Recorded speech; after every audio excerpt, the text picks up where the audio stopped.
Badu melempar bola lurus ke arah Amir, memegang pemukul. Badu dan Amir terpisah sejauh 10,8 meter. Ya, ini aja Bapak tulis misalkan. Badu, terus satunya Amir. Di sini.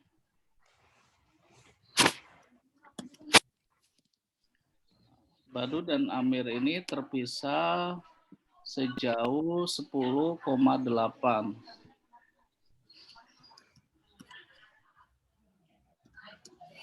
meter.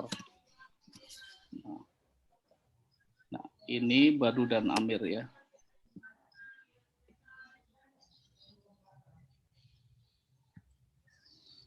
Kita kasih warna.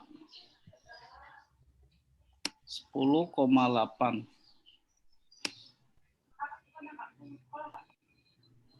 Bola dilempar mendatar, bergerak lurus dengan laju cepat, 20 meter per second, abaikan gravitasi.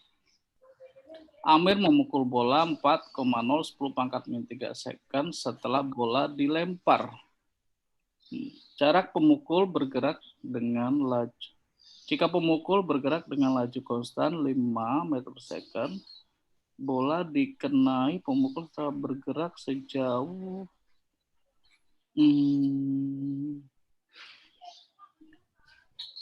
ini kan kalau kecepatan kali waktu itu jarak. Jadi bola dilempar mendatar bergerak lurus.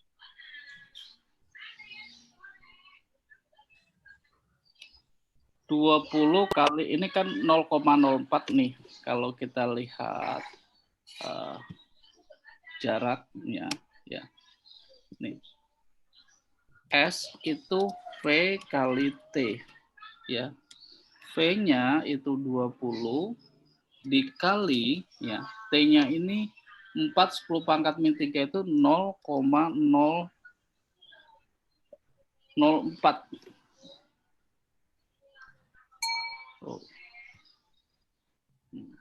Ini kan sama dengan jadi 2 dikali 0,4, 0,8 meter.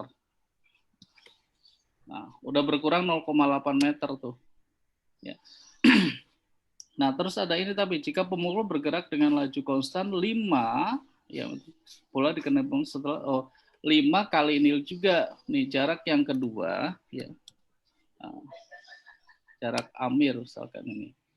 Yang kedua V-nya itu adalah 5 ya dikali 0,04 juga jadi 0,2. Nah, sekarang ini udah berkurang nih Nadine 0,8 ya. 0,8 terus satunya adalah 0,2. Ya, berarti 0,8 ditambah 0,2 1 meter. Nah, ya, berarti sisa berapa dong? Berarti 10,08 dikurang 1 meter gitu, Pak? Iya. Oh, oke. Berarti jadi 9,08 sampai 9,00. Iya, tapi nggak ada di sini ya. 9,00 mungkin ya. Atau Iya. coba bola dilempar mendatar. Apa dia? Iya sih, seharusnya 9,08 di sini. Ya, berarti ini ada pengabaian 0,8 ini. Ya, 0,08 ya. Jadi kurang lebih C gitu. Oke. Tuh. Bentar saya catat caranya dulu ya, Pak. Ya, boleh.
Tekanan darah normal manusia yang sehat adalah 80 mm raksa sampai 120 mm raksa. Besar tekanan ini sama dengan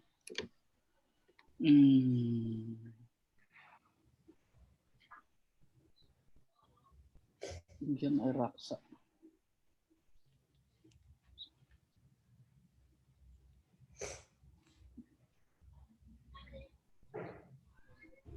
Coba Nadine sambil di browse aja, raksa ke Pascal di. Saya masih ingat-ingat. Kadang kita kan juga nggak apa-apa di browse aja juga nggak apa-apa Pak Wid, stop sharing terus di browse aja nggak apa-apa. Saya juga kadang melakukan hal yang sama kalau Pak, daripada kita salah kasih info. Itu 76 cm Hg air raksa itu sama dengan 1 tor ATM. Ya, atau sama dengan 1,01 kali 10 pangkat 10 pangkat 5 Pascal. Nah, dari sini nih. Nadine catat tuh berapa? Ya. Oke.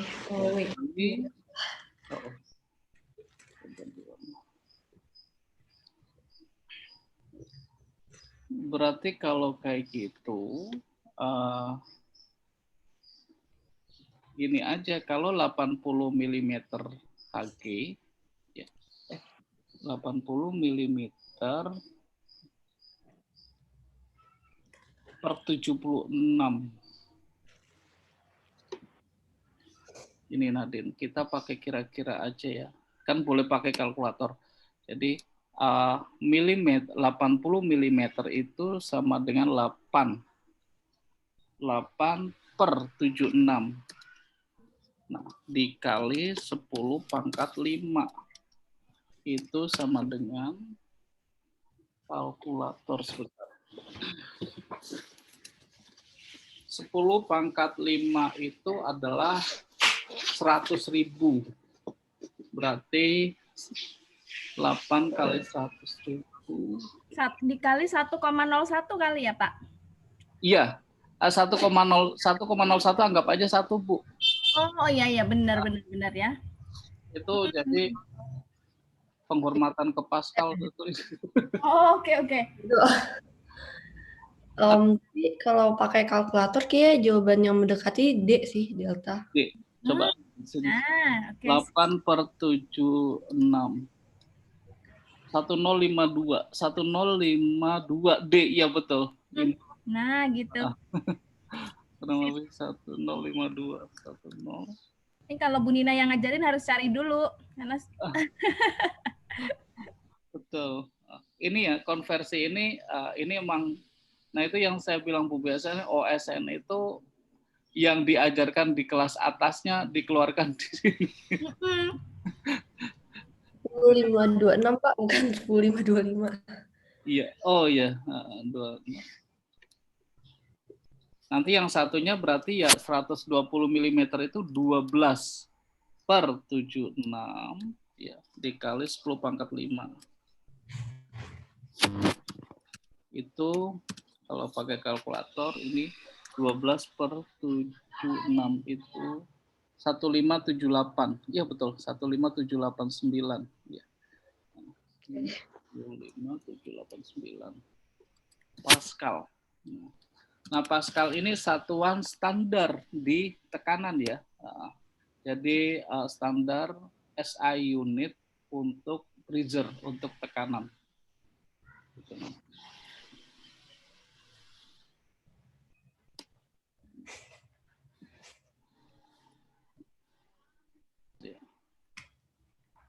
Tepat di permukaan laut, tinggi raksa dan kolom barometer 760 mm. Jika di suatu daerah tinggi, raksa pada kolom barometer 700 mm, maka tekanan udara daerah tersebut. Ini artinya gini, tepat di permukaan, ini tuh satu ATM, tekanan atmosfer namanya, tekanan normal, tekanan kondisi umum ya. tekanan standar 760 mm. Jika di suatu daerah tinggi, raksa berkolom barometer 700, maka tekanan udara di daerah tersebut, nah ini sama kayak tadi nih, yang ini. Jadi 700 per 760, ya, 700 per 760, nah dikali 1,01 kali 10 pangkat 5. Nah ini sebenarnya sama aja 10 pangkat 5 saja ya. Cuma emang umumnya nulisnya 1,01 ya. Jadi kalau Bapak ini kan pakai kalkulator 700 per 760. 9210, 9,3. Nah ini ya, 9,3. Jadi jawabannya adalah 9,3. Itu Nadine. Bapak kasih lingkaran saja.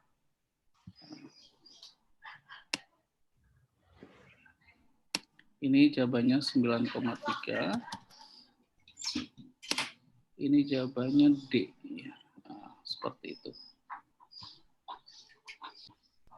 Nomor 22. Resonansi pertama pada tabung resonansi terjadi ketika panjang kolom udara 20. Resonansi kedua dan ketiga akan terjadi pada saat panjang kolom udara. Ini juga. Ya, ini panjang kolom udara. Ya, itu dipelajari di kelas 8 sudah belum ya itu ya. Jadi L1 itu adalah 1/4 lambda. 1/4 panjang gelombang ya, lambda. Ya udah Bapak tulisnya gitu, lambda, 1/4 lambda. Terus L2 juga sama kelipatan dari ganjil.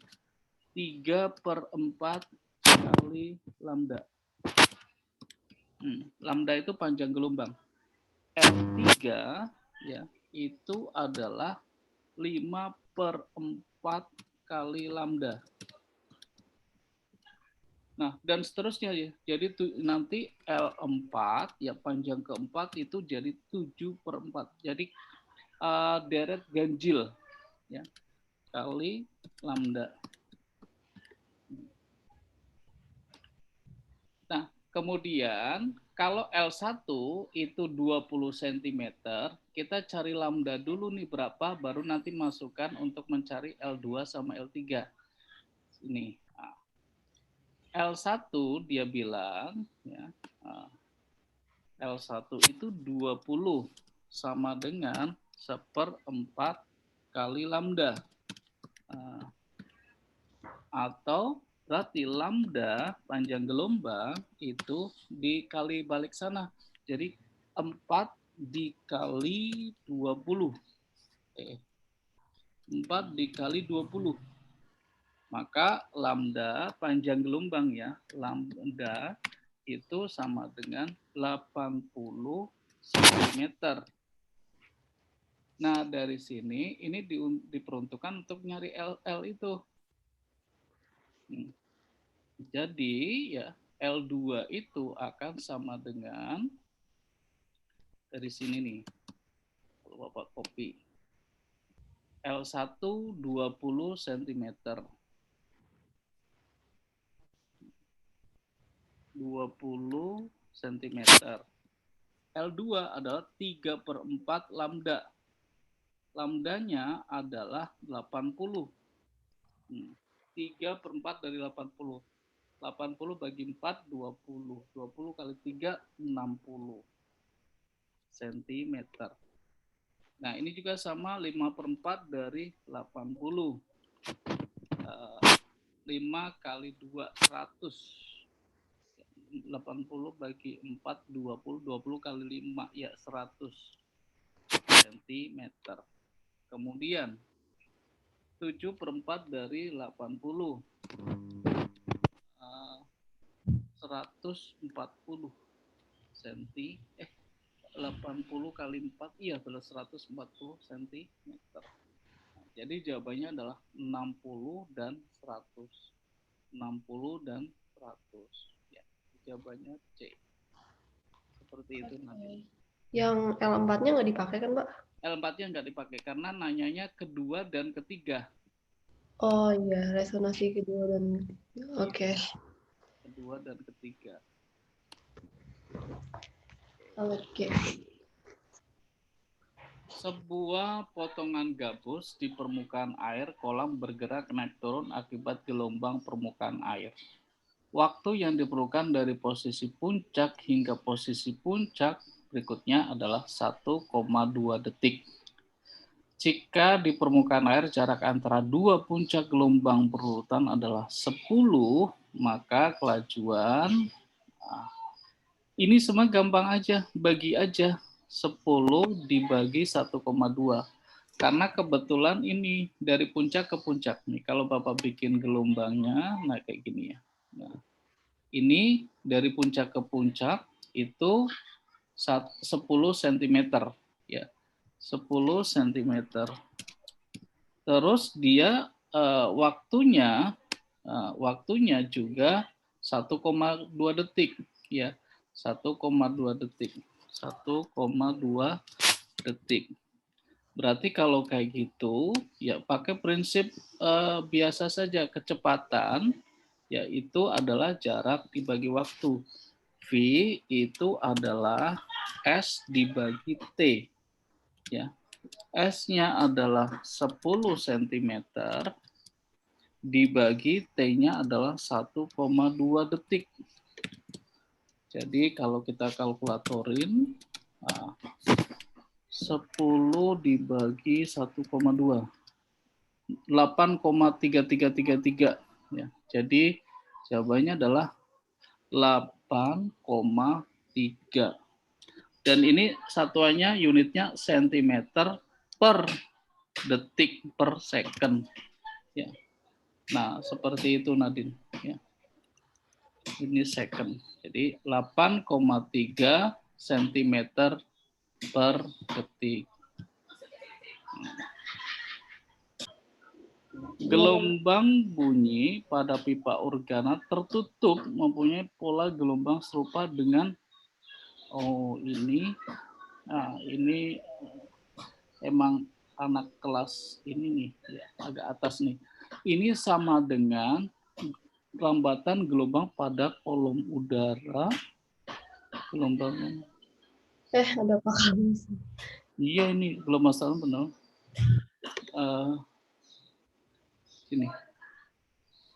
Jadi jawabannya itu Nadine ya, nanti Bapak terangkan kenapa jawabannya itu. Itu adalah gelombang stasioner ya. Gelombang stasioner pada ujung terikat. Kenapa seperti ini? Bapak gambarkan ini. Kalau kolom udara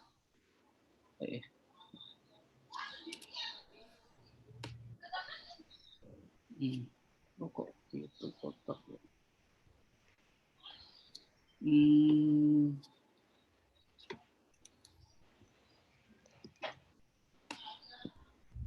Bisa.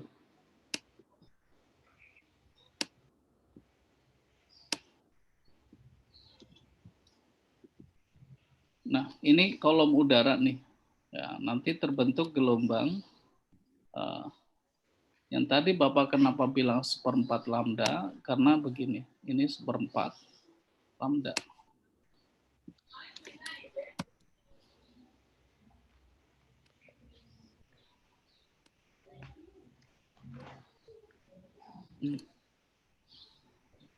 Jadi ketika kayak misalkan kita bersiul nih, kolom udaranya tuh kayak gini, kayak twister gitu. Ya ini kolom udara.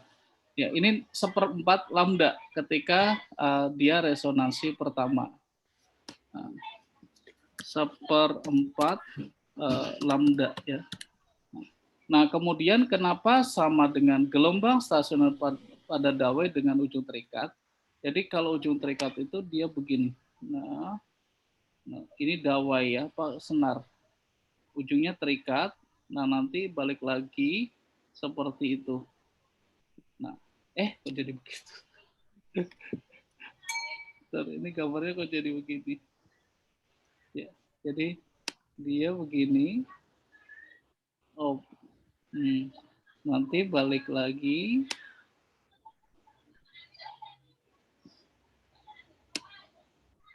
Nah, seperti itu. Ini potongan satu potong ini, ya, itu sama dengan gelombang ini, ya. Jadi ujungnya terikat di sini. Ini terikat nih, diikat di sini. Nah, seperti itu.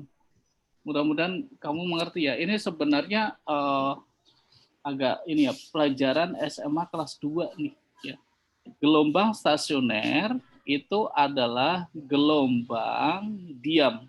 Contohnya kayak senar gitar. Kalau dipetik dia kan kayak diam gitu, gitu, ya.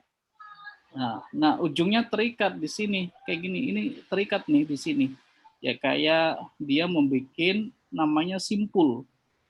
Simpul. Kalau di bahasa Inggris namanya note, ya. Simpul ini juga simpul, gitu. Jadi gitu. Jadi sama dengan gelombang stasioner. Seutas dawai itu senar, ya, string. Dengan ujungnya terikat, ujungnya diikat sini, ya. Karena ada ujung bebas juga. Ya, ada ujung bebas. Kalau bebas ini bebas nih, ujungnya ini. Kalau bebas, ujungnya itu seperti ini.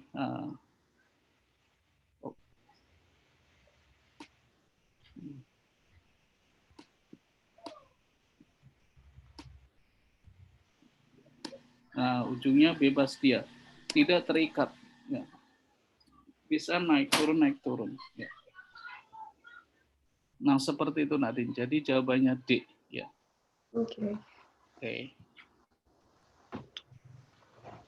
Bunyi gemuruh terdengar 4 detik setelah kilatan petir terlihat. Jika cepat rambat bunyi di udara 340 meter per second dan cepat rambat bunyi cahaya 3 kali 10⁴, maka jarak tempat terjadinya petir terhadap pengamat adalah, ini pakai itu lagi, jarak sama dengan kecepatan kali waktu. Bapak naikin ke atas dulu. Pak, itu tapi unitnya beda ya, MS sama M. Ini bukan ms, ini bukan milisecond, tapi meter second, meter per detik, gitu. Ini bukan mili ya. Jadi ini tuh sama dengan meter per second. Ya. Meter per second kan sama dengan secondnya pangkat min 1 kalau naik ke atas. Gitu. Ya, ini sama. Ya. Kemudian apa tadi? Jarak keputus deh. Oke. Jarak tempat terjadinya petir terhadap pengamat. Kita pakai S aja, S sama dengan V kali T. Ya.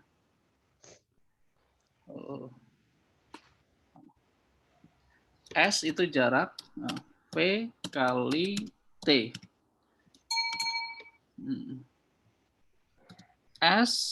V-nya adalah 340. Yang ini kecepatan. Waktunya adalah, gini, kalau kita pakai bunyi, ya, sebentar, bunyi gemuruh terdengar. Kalau pakai bunyi berarti pakai waktu bunyi. Kalau pakai cahaya, pakai waktu cahaya. Ya, Bapak ulang lagi. Kalau pakai kecepatan bunyi, ya, ini kan kecepatan bunyi 340. Pakai waktunya waktu yang bunyi. Ya, tapi kalau mau pakai kecepatan cahaya, pakainya waktu cahaya, tapi waktu cahaya nggak disediakan. Berarti cukup kita pakai ini, bunyi dengan waktu bunyi. Ya, jadi 340 dikali 4 sama dengan 340 dikali 4. 1360. Ya, jadi jawabannya yang D. 1360 meter. Iya, nggak apa-apa. Ya, seperti itu Nadine ya. Kenapa nggak pakai yang itu Pak? Itu untuk kalau kita ketahui waktu bisa melihatnya, tapi waktu bisa melihat petir kan sangat cepat sekali ya. Kita kan langsung bisa melihat gitu ya. Kalau ini kita mendengarkan 4 detik kemudian. Jadi terjadinya itu di atas ya, gemuruhnya itu sebenarnya sudah 4 detik yang lalu. Ya, baru kedengaran nyampe ke bawah itu setelah 4 detik. Jadi kalau satu saat Nadine merhatiin petir, itu kan petir dulu tuh. Kalau kita lihat prorap gitu kan, nah baru setelah kemudian ada geruduk. Nah itu. Iya, sering keluarnya kayak delay gitu ya.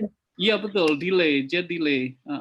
Karena tadi kecepatan bunyi itu jauh lebih kecil daripada kecepatan cahaya gitu.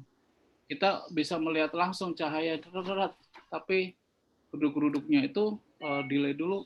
Nah ini 4 detik itu delaynya dia, delaynya. Ya, seperti itu. Gelombang elektromagnetik dipancarkan dari sebuah telepon seluler ke telepon seluler lain melalui medium udara. Frekuensi 2,4 GHz. Nah, panjang gelombang elektromagnetik udara adalah, nah ini, gelombang elektromagnetik itu gelombang cahaya. Bapak ini dulu dari frekuensi dulu. Frekuensi itu dia bilang 2,4 ya gigahertz. 2,4 gigahertz itu artinya ini 10 pangkat. Kan kilo itu 1000, mega 1.000.000, giga itu 1.000.000.000, jadi 10 pangkat 9 ya. Kilo, mega, giga. Ini Bu. Nah, dalam satuan hertz. Nih. Sekarang kita punya konstanta C. C itu kecepatan cahaya. Yang ini, yang 3 kali 10 pangkat 8 itu kecepatan cahaya. 3 kali 10 pangkat 8 ya, meter per second. Nah, spesial untuk cahaya tulisannya C kecepatan ini, C. Ya, 3 kali 10 pangkat 8. Nah, kemudian ditanya panjang gelombangnya berapa? Lambda ya. Nah, gini, kita punya rumus V sama dengan lambda kali F. Ya. Ini V ya, sama dengan Bapak agak susah nulis lambda, jadi tulis saja lambda ya, dikali frekuensi. Nah, V itu sama dengan C ya, atau sama dengan tadi 3 kali 10 pangkat 8 ya, sama dengan lambda ya dikali frekuensi 2,4 gigahertz 10 pangkat 9. Ini sama aja, lambda itu adalah 3 dibagi 24 ya. Lambda sama dengan 3 dibagi 24 1/8, 0,125 meter. Nah, seperti ini Nadine ya. Mudah-mudahan Nadine mengerti nih. Keren, Pak Wid. Halo. Bagian alat musik gitar yang merupakan sumber bunyi adalah kotak udara, lubang resonansi, pasak pengatur, atau dawai. Dawai ya. Tadi kan udah ya. Iya, dawai. Dawai itu senar ya. Dawai. String. Oke, nomor 28. Berdasarkan frekuensi, urutan spektrum cahaya dari frekuensi kecil ke besar adalah, nah ini harus dihafal nih sebenarnya. Emang tapi jawabannya itu inframerah itu paling bawah nih. Saya tinggal ya Pak Wid. Ya, oh ya ya, oke. Anak kesayangan Pak Wid. Ultraviolet baru cahaya. Ya. Oke Pak Carlos, thank you. Nah, jawabannya memang B ini, inframerah, ultraviolet, dan cahaya tampak. Nanti sebelah sini itu ada sinar X, sinar gamma. Ya, di sini. Terus di sebelum inframerah ada microwave, ya, microwave, gelombang SW, nah, itu, di sini apa namanya? Ya, microwave di sini. Jadi emang jawabannya betul B ya. B. Jadi kalau urutannya dari yang paling kecil sampai yang paling besar, artinya gimana? Artinya frekuensi. Jadi ada deret frekuensi cahaya, spektrum cahaya. Itu kalau Enggak, maksudnya yang tadi Bapak bilang microwave itu gimana? Oh gini. Jadi di sebelah kanan itu nanti ada lanjutannya lagi nih, misalkan ya. Yang sini ini setelah cahaya tampak ada sinar X, kemudian ada sinar gamma. Sinar gamma ya. Kemudian yang sebelah kiri, ya Tuhan.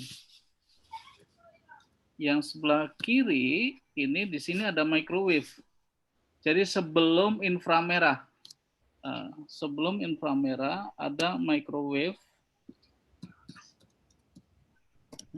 Gelombang mikro ya.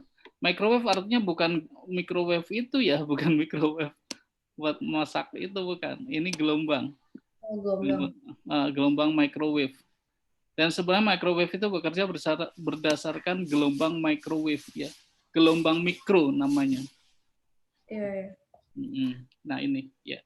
Ada deret-deretnya. Jadi urutan gitu Nadine. Oke, coba nomor 29. Saya mau catat dulu ya. Oh iya, mau catat dulu. Ya udah. Kalau sinar gamma tuh biasanya untuk apa, Pak? Fenomena optik yang dimanfaatkan sebagai prinsip dasar cara kerja periskop. Ini pemantulan cahaya. Ya, periskop itu cahaya mantul baru kita bisa melihat dari pantulan itu. Ya. Periskop itu yang di apa namanya? Yang kapal selam itu loh. Pemantulan cahaya. Dengar. Yang di kapal selam. Fraksi. Iya, kayak kita mengintai musuh. Kalau polarisasi? Polarisasi itu ini di kaca mobil. Kalau kaca mobil supaya tidak silau banget dikasih polarisator. Atau kacamata Ray-Ban yang kacamata. Jadi pokoknya membuat cahaya itu tidak silau. Pakai polarisator. Kalau pembiasan itu melewati dua medium beda ya, kayak misalkan dari udara ke air, gitu, udara ke kaca, air kaca, nah itu dibiaskan. Ya. Yang pensil bisa patah itu ya nggak sih? Betul, itu pembiasan karena indeks mediumnya beda, ya indeks mediumnya beda. Oke. Difraksi itu pembelahan ya. Jadi kayak melewati lubang sempit kemudian membelah menjadi dua, menjadi lebar, itu difraksi. Difraksi ya. Dua cermin datar disusun saling tegak lurus ya. Sebuah sinar datang pada cermin pertama dengan sudut datang 35 derajat. Ya. Sinar pantul dari cermin pertama menjadi sinar datang bagi cermin kedua. Sudut pantul oleh cermin kedua adalah Gimana maksudnya? itu harus digambar dua cermin tegak lurus. Dua cermin saling tegak lurus. Jadi ada dua cermin tegak lurus gini. Ya, ini tegak lurus. Nah, sebuah sinar datang pada cermin pertama dengan sudut 35. Sudut 35 mungkin seperti ini. Nah, karena ini terhadap garis normal. Nah, ini garis normal.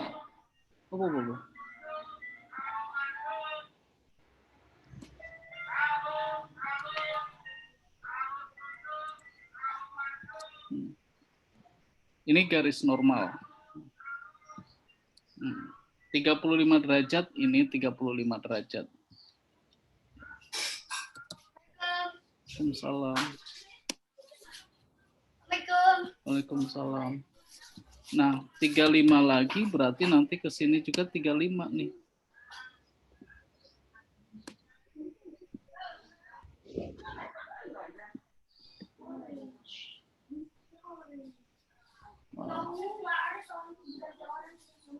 Oh. Ini 35. Nah, berarti yang bawah 90 dikurang 35. 55. Berarti ini ke sini dulu biar dapat. Nah, ini cermin. Nanti kalau garis normal yang cahaya yang kedua, ya. Nah ini garis normal cahaya yang kedua. Sudut di sini berarti 35. Nah, karena ini tegak lurus yang bawah itu. Ya, ini tegak lurus, maka ini 55. Jadi jawabannya 55 itu. Ini gini Nadine. Ini kan 55. Ya. Nanti ke sana juga 55 lagi.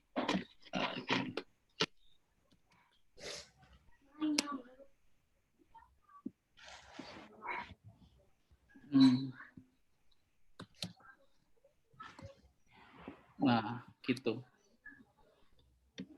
Sudut di sini awalnya sudut datang adalah 35, ya. 35, kemudian sini jadi 35 lagi kan?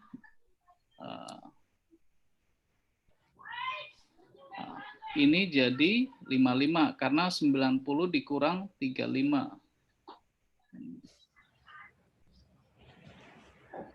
Nah, ini karena totalnya harus 90 derajat, maka ini 35. 55 ditambah 35 kan 90 derajat.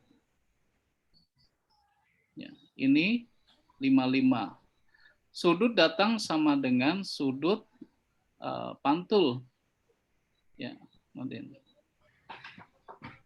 ini sama dengan sudut pantul juga. Ya. Maka jawabannya adalah 55. Ya. Oke. Terima kasih itu dulu. Oh.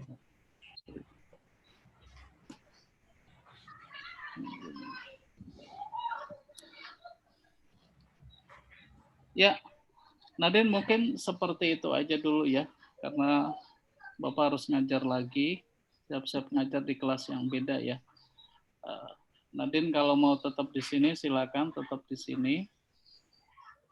Bapak mau siap-siap ngajar yang lainnya, ya nggak apa-apa ya. Nanti bisa dilanjut lagi, tapi kan nanti sore ya. Seperti itu.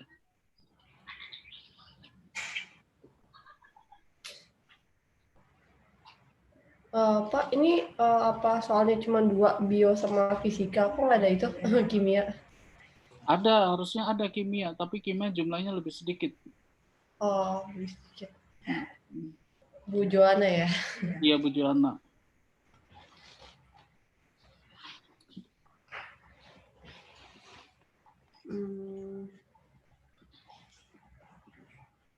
Oke, itu apa udah sampai 30 doang, Pak? Harusnya sampai 60, Nadine. Cuma waktunya kan nggak ada ya. Coba kalau Bapak lihat. Iya, ini masih banyak ya. Kamu jam berapa sih itunya? 10:30 nanti. 11 ya. Nanti kamu ada waktu lagi.